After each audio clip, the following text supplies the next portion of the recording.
नमस्कार, Manoj Tiwari talk show में आपका स्वागत है। आज मेरे साथ कांग्रेस के बहुत वरिष्ठ नेता और कांग्रेस वर्किंग कमेटी के सदस्य प्रमोद तिवारी जी हैं।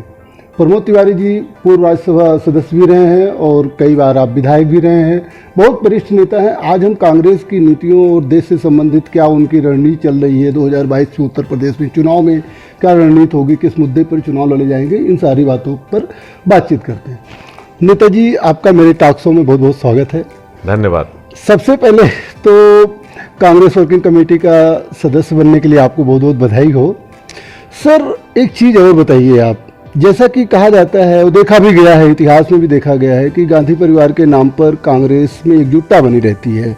जब पीवी नरसिम्हा राव के ज़माने में जैन डायरी में नाम आया था तमाम नेताओं का, उसके बाद पता चला कि कांग्रेस कई राज्यों में कई गुटों में बट गई थी, जिसमें पी चिदम्बरम ने अलग पार्टी बना लिया था, एन डी तिवारी ने अलग पार्टी बना लिया था, आदि आदि। लेकिन 1991 के बाद पीवी नरसिम्हा राव के बाद जब सोनिया गांधी जी बनी, प्रेसिडेंट बनी, तो सभी लोग जो है मतलब एक हो गए, सभी लोगों ने अपनी पार्टियों का विलय कर लिया। ऐसे में क्या जो है राहुल गांधी को अध्यक्ष ना बनाकर कांग्रेस रिस्क नहीं ले रही है? देखिए, ये बात बिल्कुल सही है जी कि जो विश्वास कांग्रेस जनों का, जी, और सिर्फ कांग्रेस जनों का नहीं, जो विश्वास आम भारतवासी का गांधी परिवार में है, वो हिंदुस्तान के किसी भी राजनीतिक दल, कांग्रेस तो छोड़ दीजिए, किसी पर नहीं है जी। जहां तक सवाल है कांग्रेस का, ये सही बात है कि जब जब गांधी परिवार का नेतृत्व नहीं होता, नेहरू परिवार का नेतृत्व नहीं होता जी, तो कांग्रेस कमजोर होती है। और ये भी सच है, जब कांग्रेस कमजोर होती तो देश कमजोर होता है। परंतु हालात, परिस्थितियां होती है, जब गांधी परिवार का नेतृत्व वापस आता है, कांग्रेस फिर एक मजबूत शक्ति बनकर देश की सेवा करती है। जहां तक राहुल जी का सवाल है, उन्हें तो हमने अपना अध्यक्ष चुना था, परंतु 2019 के चुनाव के बाद ये उनका निर्णय था। स्वेच्छा से हम लोगों के बार बार के अनुरोध को अस्वीकार करते हुए वो उन्होंने त्यागपत्र दिया। तो ये रिस्क नहीं रहेगा पहले वाला कि पहले जो है कांग्रेस में राहुल गांधी परिवार के अध्यक्ष ना होने की वजह से कई गुटों में कांग्रेस बंट गई थी? ऐसा कोई चमत्कारिक नेता है जो कांग्रेस को एक सूत्र में बांधे रखे बिना गांधी परिवार के? देखिए, बिना गांधी परिवार के मैं उन लोगों में हूँ जो मानते हैं कि गांधी परिवार का ही नेतृत्व होना चाहिए, क्योंकि वो सर्व स्वीकार्य नेतृत्व है जी। तो मैं तो गांधी परिवार के नेतृत्व की बात करता हूं। जी। मुझे लगता है आज नहीं कल, जब चुनौती का समय आएगा, राहुल गांधी जी स्वीकार करेंगे नेतृत्व दोबारा। पर अभी सोनिया जी का नेतृत्व है, और एक सौभाग्य है हमारा जी कि इन दोनों का साथ देने के लिए, इन दोनों का सहयोग देने के लिए आदरणीय प्रियंका गांधी जी, जो महासचिव के रूप में उत्तर प्रदेश की प्रभारी है जी, वो भी राजनीति में सक्रिय हो गई। बहुत दिनों से मांग कि आए प्रियंका जी, आए प्रियंका जी। प्रियंका जी ने उसे स्वीकार किया है। मैं आपसे कह सकता हूँ, सोनिया गांधी, राहुल गांधी और प्रियंका गांधी एक बार 2022 के चुनाव में उत्तर प्रदेश और 2024 के चुनाव में कांग्रेस की वापसी सुनिश्चित है भारतवर्ष। चलिए सर, मैं आपसे एक सवाल पूछता हूँ, वरिष्ठ नेता हैं आप। उत्तर प्रदेश में 1990 में एन डी तिवारी के बाद, बिहार में जगन्नाथ मिश्रा जी के बाद, तमिलनाडु में 1963 में यम भक्तवत्सलम के बाद, और 1972 में बंगाल में सिद्धार्थ रे के बाद कांग्रेस इस बड़े राज्यों में जो है अपनी सरकार नहीं बना पाई। यानी कि क्या ऐसा हो गया कि इसके पहले हमेशा कांग्रेस की सरकार रहती थी, लेकिन जो है फिर दोबारा वापसी नहीं हुई? क्या वजह मानते हैं आप? देखिए, तमिलनाडु की अपनी परिस्थितियां, वहाँ क्षेत्रीय दल शासन कर रहा है, उसमें फूट हुई, कभी डीएमके कभी अन्ना डीएमके, राष्ट्रीय दल कोई नहीं हुआ जी। बंगाल की भी कमोबेश स्थिति अब यही हो गई, क्षेत्रीय दल की। बिहार का भी लगभग वही हाल है, ना वहाँ कांग्रेस है ना भाजपा है बड़े दल के रूप में। यद्यपि पिछली बार कांग्रेस के नेतृत्व में ही, कांग्रेस गठबंधन में लौटे थे, नीतीश कुमार ने धोखा दिया और वो भाजपा में चले गए। पर मैं सिर्फ ये कह रहा हूँ कि कहीं कहीं क्षेत्रीय दल भावनाओं में बहा ले जाते हैं। पर मेरा अपना अनुभव है कि क्षेत्रीय दलों की सोच संकुचित होती है, प्रादेशिक होती है। वो राष्ट्र हित उनके लिए बाद में होता है, क्षेत्रवाद ज़्यादा होता है। इसलिए कांग्रेस को वापस आना चाहिए, दिल्ली में भी, भारत सरकार में भी, और सारे प्रदेशों में कांग्रेस की सरकार बननी चाहिए। क्योंकि मोदी ने जो दूसरा राष्ट्रीय दल है वो हर मोर्चे पे असफल हो गया है, खासतौर से आर्थिक मोर्चे पर। सर, आज जो है राजनीति में प्रमोद तिवारी जी क्या बदलाव देखते हैं? दुर्भाग्य कि देश की आज़ादी के इतने दिनों बाद आज क्षेत्रवाद, जातिवाद, धर्मवाद जी और कुछ और संकीर्ण विचारधाराएं हावी हो गई। पर मैं मानता हूं ये एक टेम्परेरी फिनोमेना है, कुछ दिन चलेगा।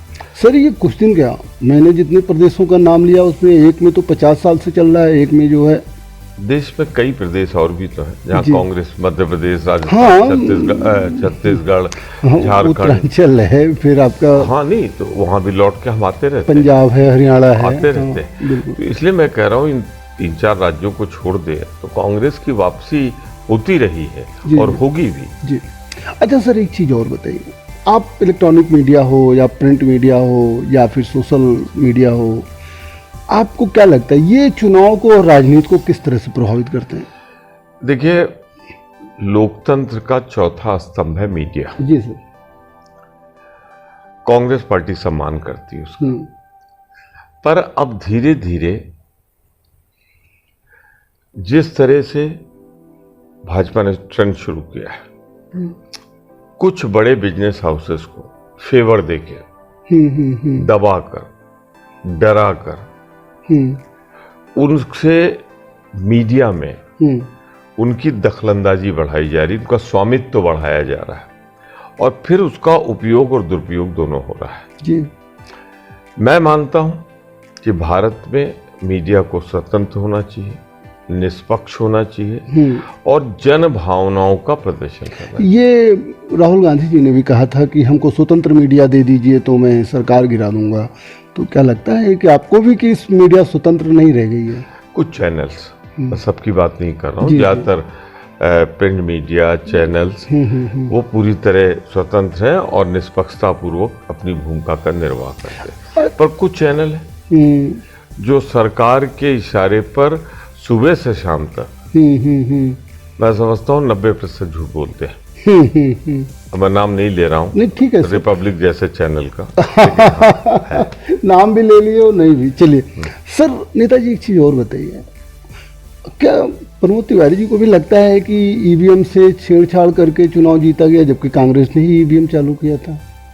देखिए, आज देश के वो सारे बड़े राष्ट्र, यूरोप में, अमेरिका में ईवीएम समाप्त हो गई, हटा दी गई। कुछ कमियां तो रही होंगी। जब आप यहाँ बैठकर चांद पर, मंगल ग्रह पर संचालित कर सकते हैं तो ईवीएम को भी इस सच्चाई से इनकार नहीं किया जा सकता। ईवीएम लाई थी कांग्रेस ईमानदारी से चुनाव के लिए, पर कहीं कहीं से शिकायतें आ रही हो, बड़े पैमाने पर आ रही कि ईवीएम में भारतीय जनता पार्टी छेड़छाड़ करती है। ये मेरा विचार है, मैं पार्टी का कांग्रेस, अच्छा ये आपका पर्सनल विचार। हाँ। अच्छा नेताजी, एक चीज़ और बताइए, आपको लगता है कि क्षेत्रीय पार्टियों के उदय से राजनीति में बदलाव आया है और लोकतंत्र मजबूत हुआ है, आखिर सबको अवसर मिलने लगा है? मैं समझता हूँ क्षेत्रीय दल का उदय, सत्ता में आना, लोकतंत्र में एक जो प्रदत्त अधिकार है उसका पालन हुआ है, परंतु बहुत अनुभव अच्छा नहीं है। क्षेत्रीय दल कभी कभी राष्ट्र के जो मुद्दे होते हैं उस पे क्षेत्रीयता पे को ज्यादा महत्व देते हैं, सौदेबाजी भी करते हैं, ऐसा होता है? वो राजनीति की बात हो गई, पर मैं उससे ऊपर उठ के बात जी जी जी जी। उनके लिए क्षेत्रवाद ज्यादा महत्वपूर्ण है, राष्ट्रवाद। अपने प्रदेश का जो है लाभ ज्यादा देखना चाहते हैं, प्रदेश का भी नहीं। प्रदेश का भी नहीं, प्रदेश में जुड़े हुए एक बहुमत के वर्ग की बात कर। जैसे मैं कहूँ आपसे कि आतंकवाद से लड़ने के लिए जो सशक्त विचारधारा कांग्रेस में है, वो बहुत से क्षेत्रीय दलों में नहीं। वो जो आतंकवादी गतिविधियों में लोग जुड़े हैं, उनके साथ उनके समझौते हो जाते हैं। उनके साथ चूंकि वो उनकी भाषा, जाति या एक वर्ग का प्रतिनिधित्व भी करते हैं। ऐसा लगता है कि किसी राज्य में कोई दल ऐसा है जो किसी आतंकी संगठन या इस तरीके से लोगों से समझौता करता हो? देखिए, किसी का नाम लेना ठीक नहीं है, लेकिन हमने इंदिरा जी को कैसे खोया, राजीव जी को कैसे खोया, तो कहीं ना कहीं तो कुछ था ना। और उनके साथ कौन खड़ा है क्षेत्रीय दल, ये दुनिया जाने। नेताजी, एक चीज़ और बताइए, आपको नहीं लगता कि बीजेपी जितना प्रतिक्रियावादी काम कर रही है, बीजेपी की तरफ से जितना प्रतिक्रिया हो रही है, इसके फलस्वरूप कांग्रेस को उतना ही फायदा हो रहा है? कांग्रेस के पुराने वोट बैंक कांग्रेस की तरफ तेजी से लौट रहे हैं।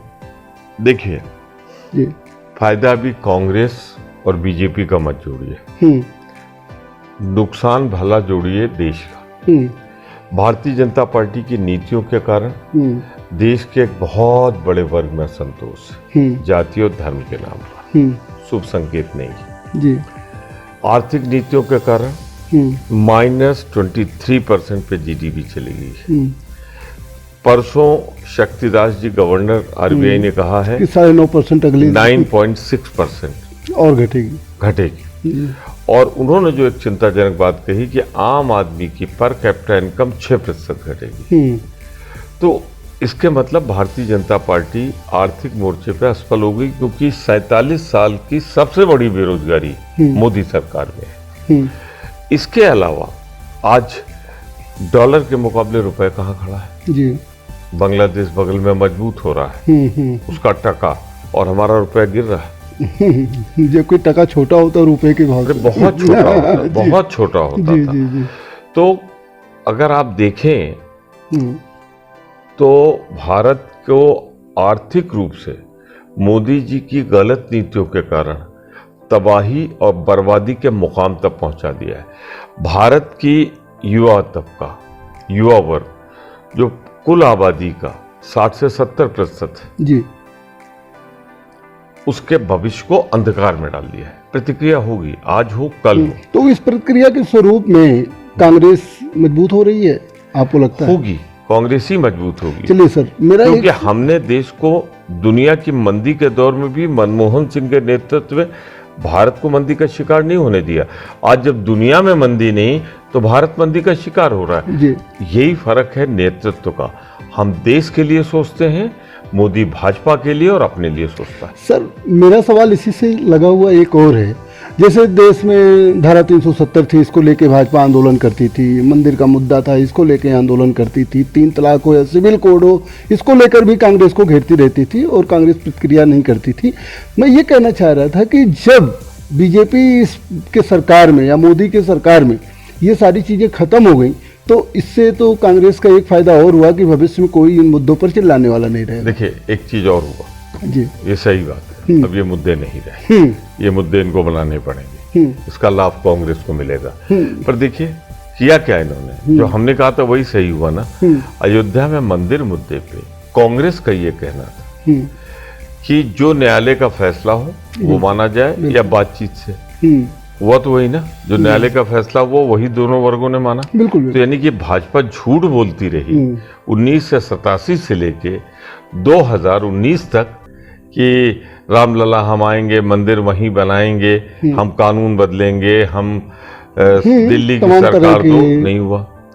3 से 70 का जहां तक सवाल है, मैं कह सकता हूं कि जो इन्होंने 3 से 70 के लिए कहा था व्यवहारिक तो नहीं है। 3 तलाक समाप्त होना चाहिए, हुआ। पर कुल मिलाकर अगर आप देखें तो भारतीय जनता पार्टी ये सारे तर्कस से बाण निकालकर क्यों छोड़ रही है? क्योंकि उसे एहसास है, सरकार में है ना, उसे मालूम है कि उसकी लोकप्रियता, उसकी स्वीकार्यता जनता में समाप्त हो रही है और बहुत ही अलोकप्रिय हो रही है। नहीं तो मेरा मतलब ये तो अच्छा हुआ ना कि अभी मुद्दे नहीं रहेंगे और कांग्रेस को आसानी होगी। देखिए, देश की कीमत पे हम ऐसी आसानी नहीं चाहते जी, कि आर्थिक रूप से देश बर्बाद हो जाए फिर हमें सत्ता मिले। हम जरूर चाहेंगे कि जितने दिन तक मोदी जी हैं आर्थिक मोर्चे पर देश को तबाह बर्बाद ना होने दें। मैं इन्होंने, ये मैंने राज्यसभा में कहा था, जी जी देश ने कहा था, अर्थशास्त्रियों ने कहा था, दुनिया के अर्थशास्त्रियों ने कहा था कि 86.4% नोटबंदी घातक होगी। जीएसटी जिस रूप में लगाई गई है व्यापार चौपट करेगी। आज लघु और मध्यम उद्योग समाप्त हो गए। सर, आर्थिक पर भी मेरा जो है सवाल है अगला, निजीकरण पर बात करता हूँ। निजीकरण का जो है आज कांग्रेस पार्टी विरोध कर रही है, और जबकि 91 में सबसे पहले कांग्रेस गवर्नमेंट ने ही जो है निजीकरण को लागू करना चालू किया था। मैं ये कहता हूँ कि चलिए ठीक है, आज निजीकरण आपके विरोध में है। जैसे किसान बिल पर राहुल गांधी जी ने कहा पंजाब में कि हम इसको जो है बिल को समाप्त कर देंगे, सत्ता में आएंगे, तो ये वादा कांग्रेस क्यों नहीं करती है कि हम निजीकरण को भी जो है सत्ता में आने पर फिर इसका सरकारीकरण कर लेंगे। देखिए, निजीकरण और बेचीकरण में फर्क है। हमने कॉरपोरेशन जो बनाए थे इसलिए नहीं बनाए थे कि सरकार मुनाफा कमाए, हमने इसलिए बनाए थे कि बहुत से सेक्टर में आम निजी कंपनियां नहीं जा रही थी, तो वहां हम गए जिससे जनता को लाभ हो। तो आज अगर उनमें घाटा है तो हमें घबराने की जरूरत नहीं थी, उनको सुधारने की जरूरत थी। रास्ता क्या था? इसका रास्ता ये था, सुधारा जाए, जो मैंने कहा आपको, उनकी स्थिति सुधारी जाए। पर बेचीकरण, 1000 रुपए की चीज 10 रुपए में जिस तरीके से दी जा रही है निजी कंपनियों को, ये देश के साथ धोखा है।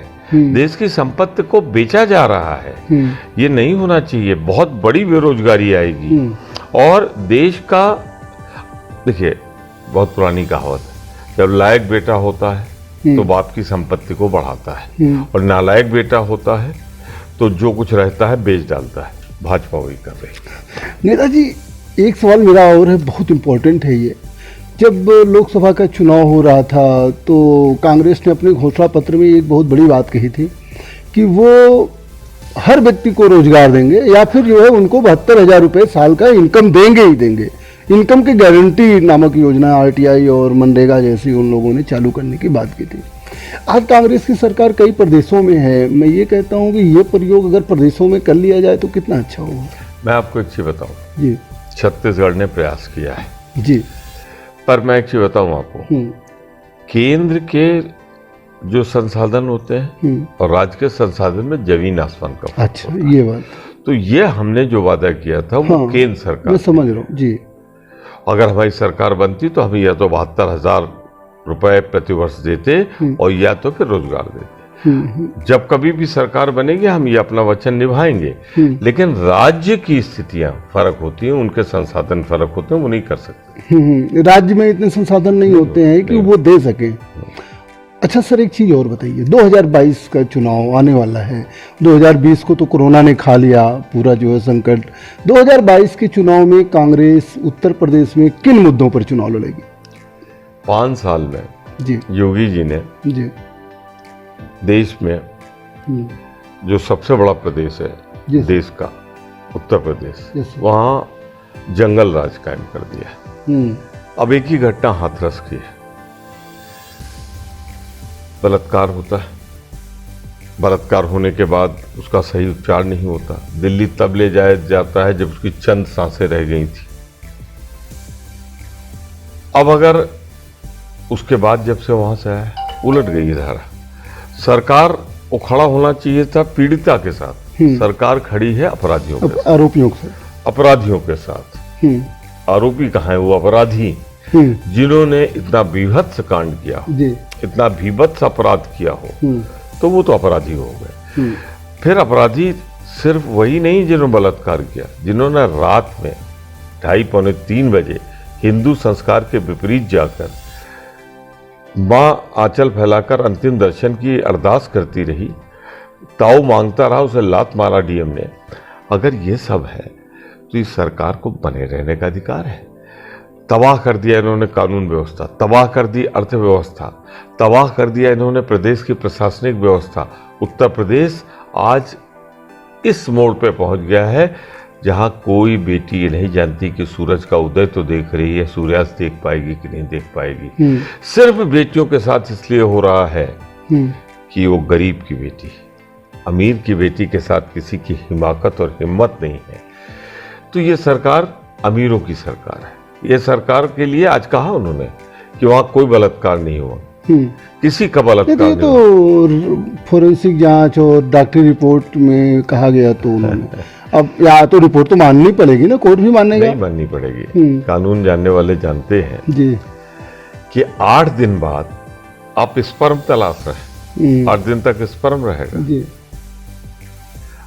11 दिन बाद जो फोरेंसिक जांच की रिपोर्ट आएगी उसकी विश्वसनीयता क्या होगी, क्या बचा होगा जिसको आप बलात्कार। फिर डाइंग डिक्लेरेशन उस विक्टिम का, लड़की का जो है वो पर्याप्त साक्ष्य है। वो तो दुनिया में नहीं, उसने कहा इन्होंने बलात्कार किया, ये उपस्थित थे, तो वो डाइंग डिक्लेरेशन इन आरोपियों अपराधियों को सजा दिलाने के लिए पर्याप्त है। और उस बेटी के डाइंग डिक्लेरेशन के बाद जो कहता है बलात्कार नहीं है वो झूठा है, और वो इसलिए कह रहा है कि वो दलित और कमजोर तबके की बेटी है।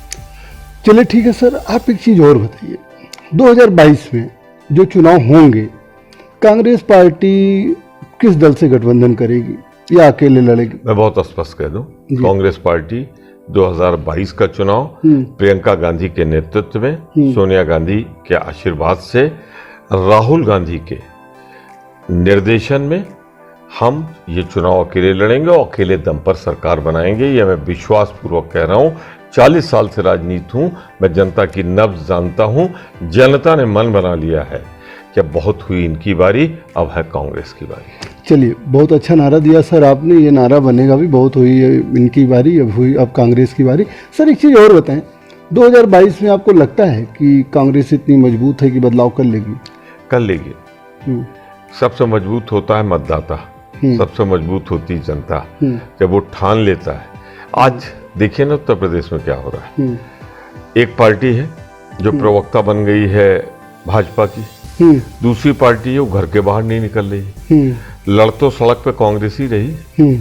तो विकल्प अगर भाजपा का आना है तो वो आएगा जो किसान की लड़ाई लड़ेगा, मजदूर की लड़ाई लड़ेगा, बेटी की लड़ाई लड़ेगा, इंसाफ की लड़ाई लड़ेगा। और वो लड़ाई तो प्रियंका गांधी के नेतृत्व में कांग्रेस लड़ रही। आपको लगता है कि प्रियंका गांधी के सक्रिय होने से बड़ा बदलाव आने वाला है? जबरदस्त बदलाव आएगा। 2022 में हम अपने बूते पर सरकार बनाएंगे। अच्छा नेताजी, एक बहुत महत्वपूर्ण सवाल है। जैसा कि मैंने अभी कहा था कि 1990 के बाद नरेंद्र तिवारी जी अंतिम सीएम थे कांग्रेस के। 2022 के चुनाव में क्या प्रमोद तिवारी उत्तर प्रदेश में कांग्रेस के मुख्यमंत्री पद के चेहरा होंगे?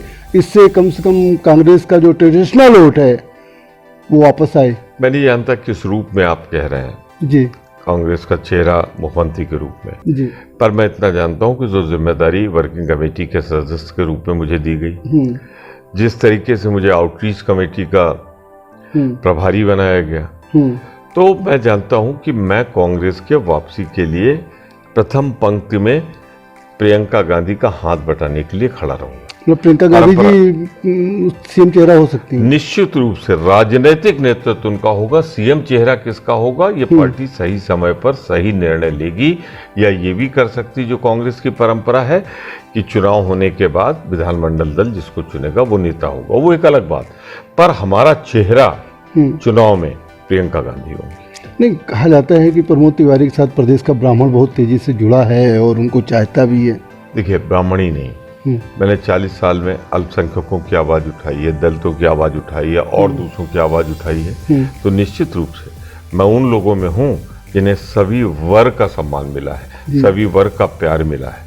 अगर मैं 9 चुनाव लगातार जीतता रहा, 2 चुनाव मेरी बेटी मोना जी जीत रही हैं, तो सब वर्ग का है ना। या मैं जहाँ जाता हूँ, आज बिहार में मुझे कहा गया है कि मैं राष्ट्रीय कांग्रेस का स्टार प्रचारक जी, जी, जी। तो मेरी स्वीकार्यता होगी ना। जी, जी। तो मैं ठीक है, ब्राह्मण हूँ, ब्राह्मणों का आशीर्वाद है, पर और वर्गों में भी मेरे चाहने वाले, मुझे स्वीकार करने वाले, मुझे समर्थन देने वालों की कमी नहीं है। एक सवाल मेरा उत्तर प्रदेश सरकार से संबंधित था जो छूट गया था। नस्तरानबूद या ठोकों की जो राजनीति चल रही है, ये क्या असंवैधानिक नहीं है? कांग्रेस को इस पर बोलना चाहिए। मुझे मुख्यमंत्री की भाषा ठोक देंगे और बजा देंगे और मुझे वो नहीं पसंद आई। वो मुख्यमंत्री की भाषा नहीं हो सकती। जी, जी, जी। वो किसी पुलिस वाले की भाषा हो सकती है। और जो मुख्यमंत्री होता है उत्तर प्रदेश, जो देश का सबसे बड़ा राज्य है जी, उसके मुख्यमंत्री को ठोकने और बजाने की भाषा नहीं बोलनी चाहिए। अच्छा सर, आप बहुत वरिष्ठ नेता हैं। मुझे याद है कि सर्वश्रेष्ठ विधायक का भी आपको पुरस्कार मिल चुका था यूपी विधानसभा में। कोई ऐसी रोचक राजनीतिक घटना बताइए जो आप कभी भूलना नहीं चाहते। सिलसिला है, तमाम है, श्रृंखला है, बहुत सी घटनाएं हैं। जी। मैंने सरकारों को बनते देखा है, बिगड़ते देखा है। मैंने बहुत से ऐतिहासिक काम होते देखे हैं, ऐतिहासिक काम बिगड़ते देखे हैं। तो एक घटना मैं नहीं बता सकता। मैं तो ये कह सकता हूँ राजनीति अनिश्चितता का खेल है, लेकिन राजनीति एक सशक्त माध्यम है जिसके माध्यम से सेवा की जा सकती है। अच्छा सर, आपको राहुल गांधी की टीम का एक बहुत ही विश्वसनीय व्यक्ति माना जाता है। आप चाहेंगे कि अगला प्रधानमंत्री राहुल गांधी बने? कांग्रेस का प्रधानमंत्री बने। राहुल गांधी की अगर इच्छा होगी तो मेरा समर्थन होगा, पर यह निर्णय राहुल गांधी को लेना है, प्रियंका गांधी को लेना है, सोनिया गांधी को लेना है, कांग्रेस पार्टी को लेना है। वर्किंग कमेटी को फैसला करना है। वर्किंग कमेटी में जो मेरे विचार होंगे मैं वर्किंग कमेटी में रखूंगा। जी, अंत में मेरा एक सवाल ये है नेता जी, आप प्रदेश की जनता को, देश की जनता को, आप राष्ट्र लेवल के नेता हैं, प्रमोद तिवारी क्या संदेश देना चाहते हैं? देखिए, देश एक ऐसे मोड़ पे खड़ा है जी, जहां कोई जाति, कोई धर्म देश को अकेले अपने दम पर नहीं मजबूत कर सकती। ये देश तभी मजबूत होगा जब हर जात, हर धर्म, हर बिरादरी अपनी पूरी ताकत लगा देगा भारत।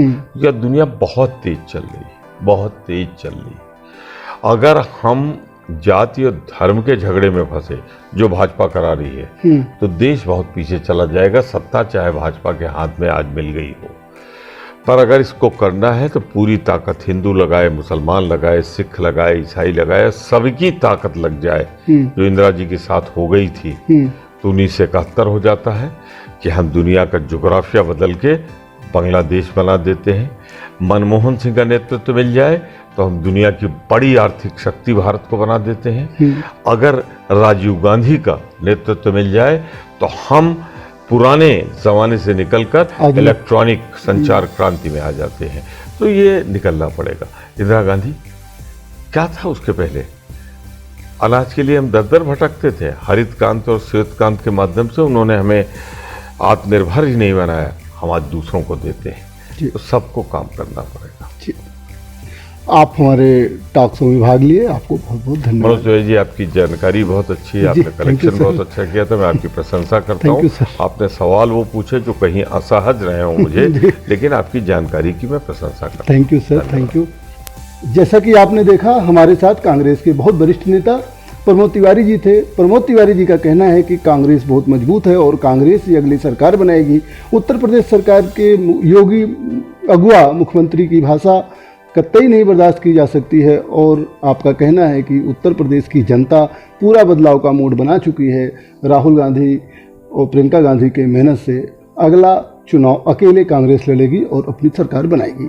आगे भी हम आपको ऐसे ही तमाम नेतृत्व से मुलाकात करवाते रहेंगे। दीजिए मनोज तिवारी की इजाजत, देखते रहिए मनोज तिवारी।